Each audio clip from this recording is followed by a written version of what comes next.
আমার নতুন বাসায় আসার পরে এইটা ছিল আমার সংসারের প্রথম হ্যাপি নিউ ইয়ার।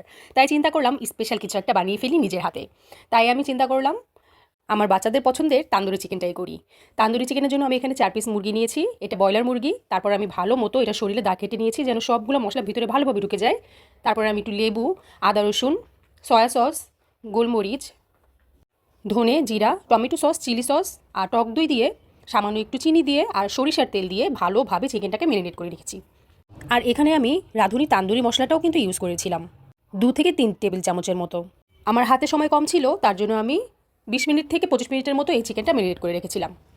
এখানে আমি কালার সুন্দর আসার জন্য সামান্য একটু ফুড কালার দিয়েছিলাম যেন চিকেনের কালারটা খুব সুন্দর আসে।